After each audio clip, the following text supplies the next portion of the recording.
पूरा बिहार जानता है कि ऐसे लोगों ने 90 के दशक में किस तरीके से पूरे बिहार को लूटने का काम किया। पूरे बिहार के लिए अभिशाप रहा लालू जी का काल। गैंग्स ऑफ राष्ट्रीय जनता दल, जिसमें अलग अलग संगठित अपराधकर्ता एक दूसरे के साथ जुड़े रहे, अलग अलग क्षेत्रों को लूटने वाले लोगों को एकत्रित करके लालू जी ने एक पार्टी का गठन किया। और उन लोगों ने कभी समाज के उत्थान के लिए तो कभी काम किया ही नहीं, बस ये बताया कि हम काम कर रहे हैं। लेकिन गरीबों के लिए काम किए थे। ये बताया गया लोगों को कि हमने काम किया, लेकिन कभी काम नहीं किया। अभी भी गरीब लोग लालू यादव का नाम लेते हैं। देखिए, कोई नाम नहीं लेता है। गरीबों के सपनों के लुटेरे के रूप में लालू जी का नाम लिया जाता है। नमस्कार, आप देख रहे हैं न्यूज अब। मैं हूं आपके साथ शिखा सिंह। लालू यादव के साले सुभाष यादव ने गंभीर आरोप लगाया, कहा अपहरण करवाते थे। लालू यादव के शासनकाल में अपहरण होता था। बीजेपी प्रवक्ता सुमित शशांक जी हैं। सर, कैसे देखते हैं? देखिए, बहुत ही दुर्भाग्यपूर्ण है और पूरा बिहार जानता है कि ऐसे लोगों ने 90 के दशक में किस तरीके से पूरे बिहार को लूटने का काम किया। पूरे बिहार के लिए अभिशाप रहा लालू जी का काल।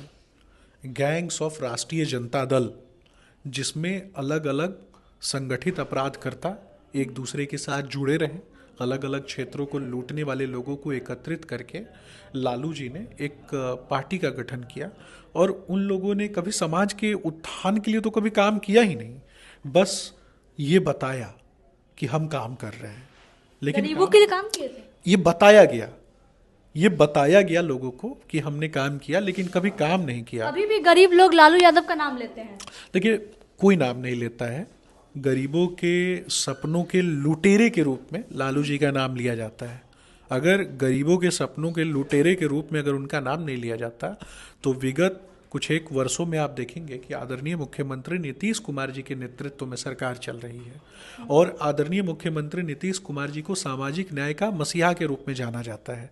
आदरणीय हमारे दोनों डिप्टी सीएम जिस तरीके से काम कर रहे हैं, गांव-गांव में घूम करके लोगों की मूलभूत आवश्यकताओं को समझने का काम कर रहे हैं। और इसके पहले भी आपने देखा कि हमारे श्रद्धेय नेता सुशील कुमार मोदी जी ने वित्तीय, खास करके फाइनेंशियल स्टेबिलिटी के लिए क्या काम किया था। तो फाइनेंशियल स्टेबिलिटी जब तक किसी राज्य में नहीं होगी, तब तक राज्य का सामाजिक और राजनीतिक ढांचा जो है वो सुदृढ़ नहीं होगा। सुभाष यादव भी लगा रहे हैं आरोप। वही तो मैं बता रहा हूँ ना कि वही तो मैं बता रहा हूँ कि ये कहावत है कि सारी खुदाई एक तरफ, जोरू का भाई एक तरफ। तो जब जोरू का भाई ही आरोप लगा दिया तो बचा क्या? वो तो उनके आसपास रहते थे, घोटाला भी करवाते थे। वही तो। अब लालू जी के बारे में, लालू जी का नाम लेने का मतलब, जो सारी चीजें आपको समझ में आती हैं वो सारी चीजें आप मान लीजिए। स्वतः मान लिया गया कि घोटाला होता था, अपराध होते थे, मोटरसाइकिल चोरी तक का पंचायती होता था, अपहरणकर्ताओं के बीच नेगोशिएशन होता था। और अपने ही लोग ये सब बात बता रहे हैं कि घोटाला होता था, अपहरण होता था उनके शासनकाल में। तो बताना भी चाहिए। आप अगर बहुत दिनों के बाद ही अगर जमीर जागा है तो उसमें गलत क्या है? कभी तो जागा ना जमीर, और कभी तो उन्होंने बताया ना ये सारी बातें। तो जमीर व्यक्ति का जागना चाहिए, मेरा स्पष्ट रूप से मानना है। लालू जी ने अपने बेटे तक को अशिक्षा के अंधकार में रखा, ताकि बिहार में कहावत है, अंधों में काना राजा, उस कहावत को चरितार्थ कर सके। पूरे समाज को अंधा बना के रखने का काम इन लोगों ने किया था। आज भी जिस जातीय समीकरण की राजनीति वो करते हैं, उस समाज से आने वाले लोगों के लिए क्या किया ये भी बता देना। उनका तो राज्यसभा का सीट हरियाणा के कोटे में भेज दिया, उस पर भी तो बोलेंगे ना वो, कि नहीं बोलेंगे? कितने यादवों के बच्चों को उन्होंने आगे बढ़ाया, बता दीजिए तो। इन्होंने किसी भी युवा को मौका नहीं दिया, इसलिए मौका नहीं दिया क्योंकि तेजस्वी यादव का विकल्प साबित हो जाएगा। अपने भाई तक को किनारे करने का में तो काम किए, रोजगार दिए तेजस्वी यादव। अरे, जिस व्यक्ति ने अपने भाई को किनारे लगा दिया उस व्यक्ति की आप बात कर रहे हैं। और 17 महीने में आदरणीय मुख्यमंत्री नीतीश कुमार जी ने नौकरी दिया, पीछे खड़े रहते थे वो।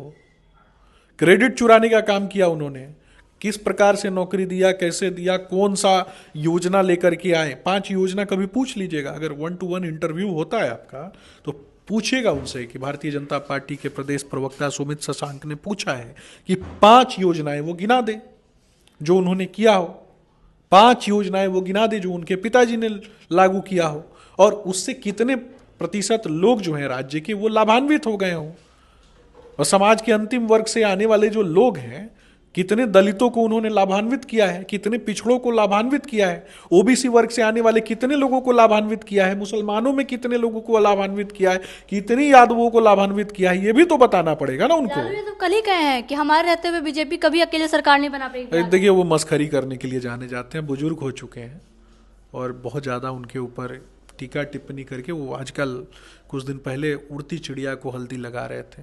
अपना पुराना प्रोफेशन वो जारी रखें, हमारी शुभकामनाएं हैं, चिड़िया पकड़े हल्दी लगाए, इससे ज़्यादा वो अब सक्षम नहीं है। बिहार की जनता उनको बहुत हास्य का पात्र बन चुके हैं और कहीं ना कहीं ये लोग राजनैतिक रूप से और सामाजिक रूप से घृणा के भी पात्र बन चुके हैं। मुकेश सहनी कह रहे हैं कि महागठबंधन की सरकार बनेंगे और हम डिप्टी सीएम बनेंगे।